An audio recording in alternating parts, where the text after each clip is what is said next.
బాబు surety మోసం guarantee అయిందని YCP అధినేత జగన్ విమర్శించారు. ఎన్నికల సమయంలో చంద్రబాబు 143 హామీలు ఇచ్చారని గుర్తు చేశారు. సూపర్ 6 హామీలు ఏమయ్యాయని ప్రశ్నించారు. గతంలో ఉన్న పథకాలు నిలిపేశారని మండిపడ్డారు. ఈ ప్రభుత్వం 1,43,000 కోట్ల అప్పులు చేస్తోందని జగన్ తెలిపారు. వైసీపీ హయాంలో రాష్ట్రంలో అన్ని రంగాలు అభివృద్ధి చెందాయని తెలిపారు.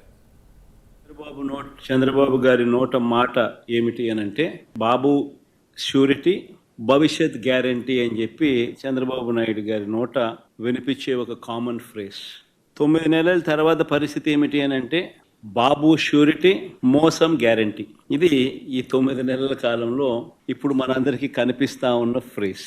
చంద్రబాబు నాయుడు గారు ఎన్నికల వేళ చెప్పిన ప్రతి మాట, ఆ మేనిఫెస్టో అంటూ తాను రిలీజ్ చేసిన మేనిఫెస్టోలో తాను చెప్పిన మాటలు, ఎన్నికల వేళ బటన్ నొక్కడం అయితే ఏముంది, అదేం పెద్ద పనే, ముసలావిడ కూడా బటన్ నొక్కుతుంది అన్నాడు. అప్పట్లో ముసలావిడ కూడా బటన్ నొక్కుతుంది, అదేమన్నా బటన్ నొక్కడం గొప్ప సంగతి అని చెప్పి అన్న సందర్భాలు మనం చాలా చూసాం. అంతటితో ఆగిపోకుండా సూపర్ 6 అన్నాడు, సూపర్ 7 అన్నాడు.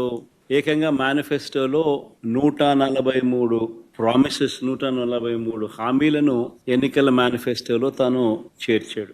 రైతన్నలకు తోడుగా నిలబడే రైతు భరోసా పథకం పాయే, వసతి దీవెన పాయే,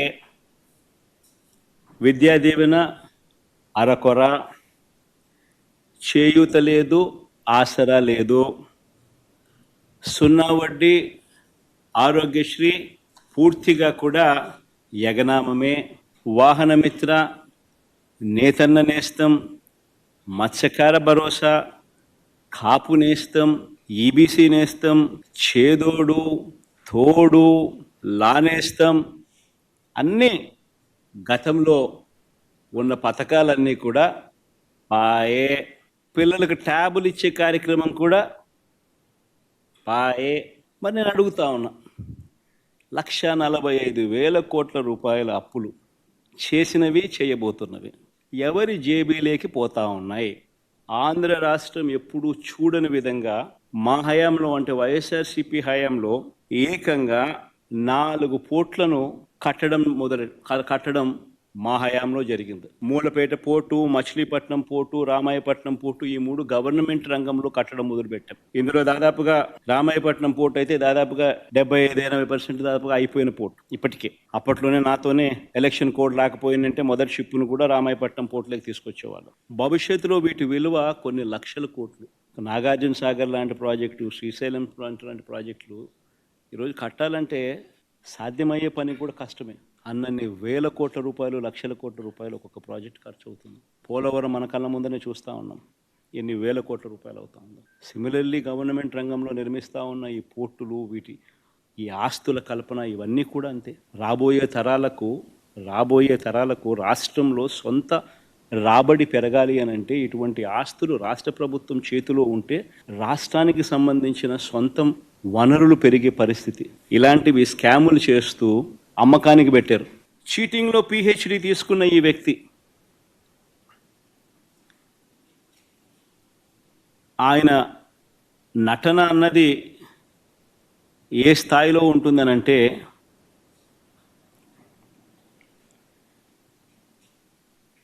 తానిచ్చిన హామీలను తానే ఎగరగొడతాడు. ఎగరగొట్టి చాలా బాధగా ఉంది అంటాడు,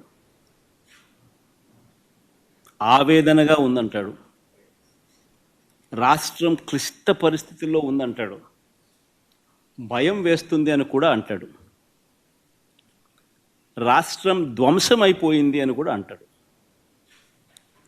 ఇవన్నీ కాక అనేటప్పుడు ఆ చేతులు ఊపడము, మాట్లాడడము, దాన వీర శూర కర్ణ. ఎన్టీ రామారావు గారి సినిమా మీరు చూశారో లేదో కానీ ఆయనకు కాదు ఏదైనా అవార్డు ఏదైనా ఉంటే నటనలో అవార్డు ఇవ్వాల్సింది, చంద్రబాబు నాయుడు గారికి అవార్డు ఇస్తే ఇంకా బాగా పర్ఫెక్ట్గా సరిపోతుంది. ఇలానే జరుగుతుంది అని చెప్పా. చంద్రబాబు నాయుడు గారిని నమ్మడం అంటే చంద్రముఖిని నిద్ర లేపడమే అని చెప్పా. చంద్రబాబు నాయుడిని నమ్మడం అంటే పులి నోట్లో తల పెట్టడమే అయ్యా అని మొత్తుకున్నా. చెప్పాను ఇవన్నీ. నేను చెప్పినప్పటికీ కూడా పొరపాటున ప్రజలు పొరపాటు పడ్డారు. ఈరోజు చంద్రబాబు నాయుడు గారి మోసాలను, చంద్రముఖిని మళ్ళీ నిద్రలేపి ప్రజలందరూ కూడా బాధపడే కార్యక్రమం జరుగుతూ ఉంది.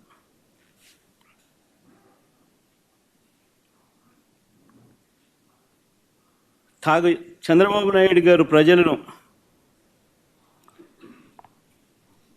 వంచే కార్యక్రమం ఏదైతే ఉందో, మోసం చేసే కార్యక్రమం ఏదైతే ఉందో, అది స్లోగా ఒక పద్ధతి ప్రకారం స్లోగా పాయిజన్ ఎక్కిస్తుంటాడు.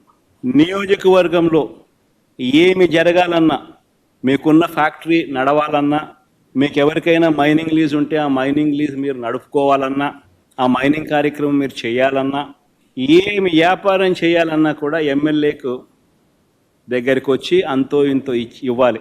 ఇస్తేనే పనులు జరిగేది, ఇస్తేనే పనులు చేసుకోవచ్చు.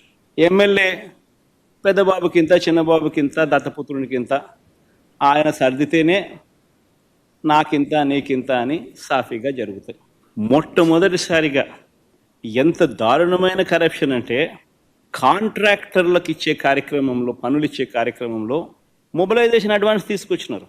ఇంతకుముందు లేదు మొబిలైజేషన్ అడ్వాన్స్ ఇచ్చే కార్యక్రమం. పనులు చేసినప్పుడు, చేసిన తర్వాత బిల్లులు పెడితే ఆ బిల్లులు మాత్రమే డబ్బులు ఇచ్చే పరిస్థితి నుంచి, అలా కాదు, నువ్వు పనులు చేయకపోయినా పర్వాలా,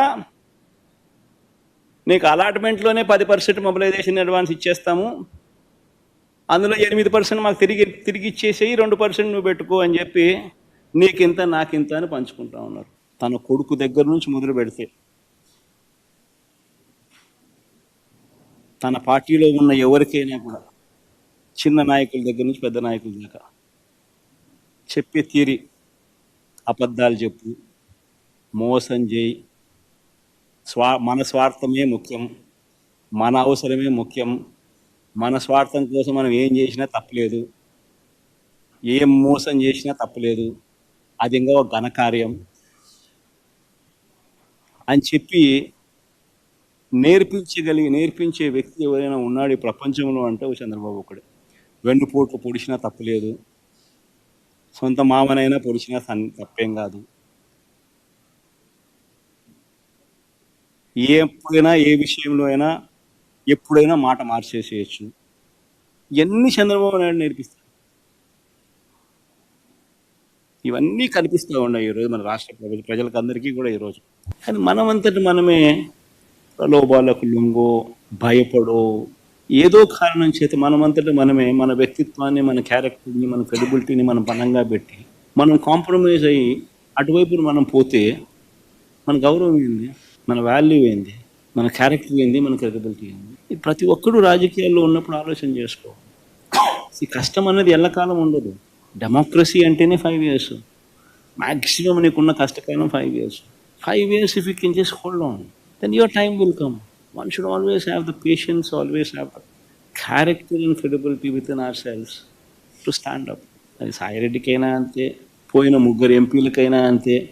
ఒకవేళ నువ్వు చెప్తా అన్నట్టు ఇంకా ఒకడో అరో ఇంకా పోయే కార్యక్రమం జరిగితే వాళ్ళకైనా ఇంతే.